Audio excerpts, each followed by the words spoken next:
So guys, here we are with the PS2 Slim 7000 series.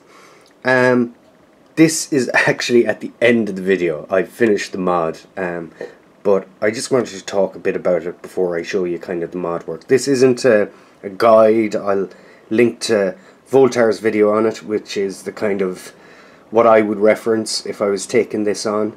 The 7000 series Slim is probably one of the better models to go for because it has the most accurate hardware for playing PS1 and PS2 games. Some of the chips were consolidated into ASICs in later versions, so it has some trouble with playing PS1 games and some PS2 games. I've been holding off on doing this mod for quite a while.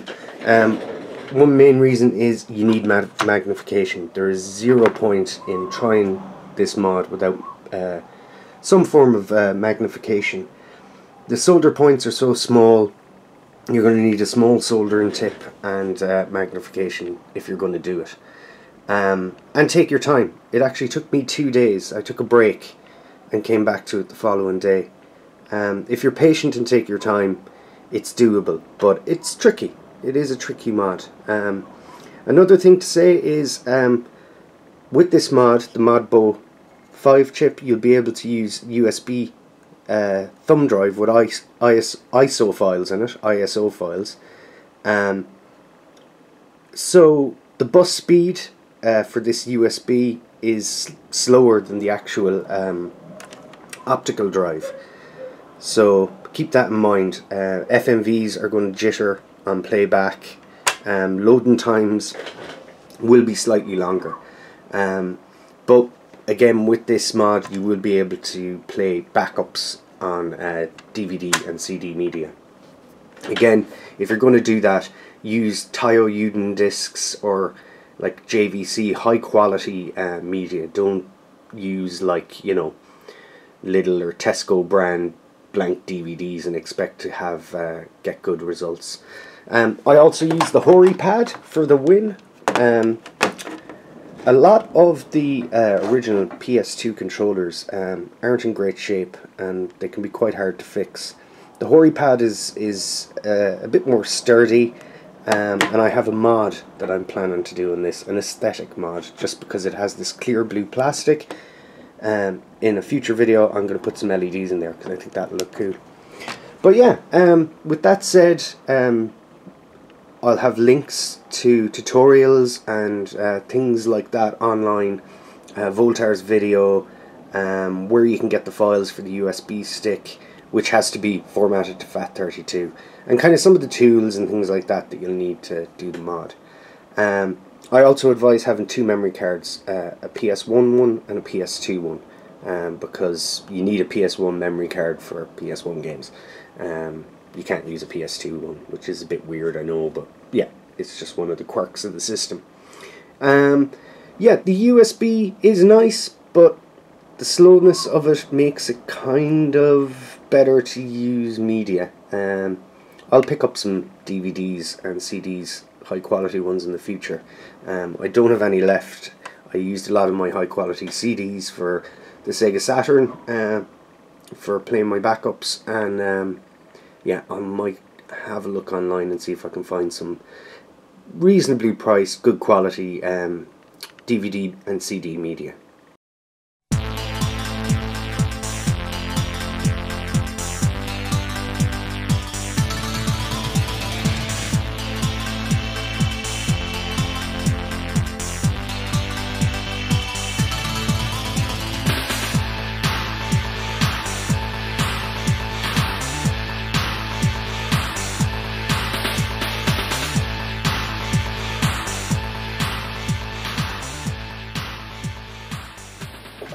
So here we are at the first stage of the kind of mod. I'm going to try and zoom in on this for you guys, because it's hard to get a real appreciation for scale. I mean, let me back out. Come on. I mean, this stuff is tiny. Unlike Lord Voltaire, I was unable to go through the vias with the wires. I just blobbed them onto the end, but they are fairly secure. I've given them a tug. It's hard to get you a camera angle while I'm soldering, because literally this stuff is bananas. It's tiny. So they're the wires that are going to be going under the chip. I'm going to be moving up here, and I'm hoping that these will be a bit easier, a bit more manageable, because there's actual pads rather than going through these vias, because they were a pain in the ass. So yeah, I'll give you another shot once I have the chip in place, and we'll do the first kind of phase. I'm going to be following kind of Voltaire's video on it, because frankly it's probably the best one out there for kind of where to situate the chip in that. I don't have the pick chip. We'll see, I might do the resistor mod, but yeah, wait and see.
So this is an actual pain in the ass, wiring in the BIOS side of it. Yeah, it is ultra hard. Some of these solder points are a little easier than the ones over there for the drive controller, but they're still ultra small. So even with magnification, the head loop, and my smallest tip, it's still pretty tough. This is really something that if you had a microscope you'd excel at. So as you can see there guys, I have the wires routed. I just have some tape sticking down the kind of ends until the glue sets. The glue I'm using isn't great. It's this Loctite super glue. It doesn't dry that quick. It takes it maybe, you know, it sets way slower than other brands. Kind of looks like shoelaces on that side. I could have gone with heavier gauge for the ground and 3.3 volts, but you know what, let's keep it all red. I didn't have any other kind of, the only other wire I had, it was maybe a bit too large. It was like 26 or 28 gauge stuff, so yeah, I mean that'll do fine. One thing, I'll try and zoom in without it blurring too much, but you may notice that this chip down in the bottom right hand corner, both pins on the left hand side, the lower pins, are connected to that 3.3 volts. Now that seems different from the MODBO 4. I don't know if that's an issue, a manufacturing error or routing error when they were doing the board layout. But yeah, so yeah, I'm going to give it a couple of minutes to set, and then I'll solder up those wires there. And that should be us. Yeah. So yeah, my glue is set. I'm ready to start doing the wires, but I just wanted to say I'd hoped that this would be a bit more instructional, but just due to the nature and the complexity of it, I haven't been able to capture it that way at all. It is one of the tougher mods I've ever done. I don't know if it's the hardest mod I've ever done, but it's definitely one of the tougher ones. And I don't think I would have been able to do it without Voltar's video on it, which I'm going to link all over the place in this video, because he really does kind of nail it. It's a hell of a lot more tidier than my install as well. So cool. Do a bit of soldering. It is done. Yeah, that wasn't as tough as I thought it would be. This Kynar, or Kynar, whatever way you pronounce it, wire is pretty good. The insulation, kind of, once you get a little bit of solder on your tip and just kind of roll it around the very end of the wire, you know, the insulation does melt and come off fairly easy. So I'm glad I used this red stuff. It's not as heat resistant as the other wire I have, the other 30 gauge. And you know what, red and yellow look cool. Yeah, I'm happy enough with it. It's not anywhere near as neat as Voltar's install, but you know what, fingers crossed, it works. Alright, the installation of that is complete. Now, there is guides out there. I'll leave links in the description for some mods you can do to protect the laser. Now, some involve putting resistors in this part of the board, or there's a diode fix, but the most desirable one involves a PIC chip that's programmed with some code. That's the one I'll go for eventually. I don't have a PIC chip. Well, I have PIC chips, but they're the wrong type. They're for the Mega Drive mod, and I've already got them programmed, so I'm not going to erase them or try and get the code working on that and maybe change stuff around. I'm just going to wait until I get the appropriate chips, and I'll probably use the PIC chip mod for protecting the laser. The MODBO 5 supports USB in the sense that you can just play ISOs off USB, so I won't be using the drive all that much with this mod, but I will eventually do the PIC chip mod to protect the laser or the laser from overvoltage. So the moment of truth, we're going to put this thing back together and see if we can get it up and running, see if it doesn't, you know, burst into flames or something. Yeah, let's do that then.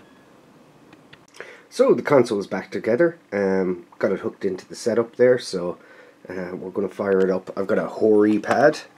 I recommend using Hori PS2 pads because the original pads have some issues. I have a USB thumb drive with the system files on it and some ISOs. You can only use ISOs, which is a pain because a lot of the sources for acquiring titles don't use ISO files, so that's a bit of a pain. So you're kind of limited. There's a whole other realm of hackery and tinkering in order to get convert some of those formats back to ISO. Often involving some really strange areas of the internet where you're quite likely to pick up a virus, so don't do it on a workstation, do it on a laptop, an old laptop or something like that, something you don't really care about, because, you know, obviously take your precautions, but you're going to be going into areas of the web where Trojans abound. So yeah, let's get this fired up and I'll capture some footage. So just before I fire up the capture, and sorry for the storm outside, that's the wind you're hearing in the background, I wanted to just say briefly sorry for the poor video and audio quality here. I'm using a cheap SCART cable going into my OSSC, so there's going to be some noise, especially when there's a lot of white on the screen. It's a really bad, poorly shielded cable that I got off eBay. Yeah, you should never really go with cheap SCART leads. Always fork out a bit extra to get a decent one. But with that said, sorry for the poor capture quality, and it will be in real time as well. I want you to see exactly how long it takes to load games off the USB stick, and you will notice that the video will jutter as well, and kind of yeah, I'll be skipping through the videos, but it'll be apparent. You'll see what happens with FMV playback over USB. So yeah, the sooner I can get some media, blank media for this, the better.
Countless days have passed since Ayame left her home.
So guys, that was a quick look at the MODBO 5 install and kind of booting games off USB. I'm going to do a follow-up video to this once I get kind of a better system working. I believe you might have better results rather than using one of these flash drives. Using a hard disk drive like a SATA drive over USB that has its own power, its own power adapter, so it's been powered separately. It might perform a little bit better. I'm also going to get some blank media and test that out. But yeah, I think it requires a follow-up video. So yeah, sorry again for the poor capture there. I found it hard to get decent ISOs as well. It's something that I'm going to have to experiment with over the coming weeks, and I'll cover it all then in a follow-up video, a part 2 if you will. So cool guys, chat to you all again.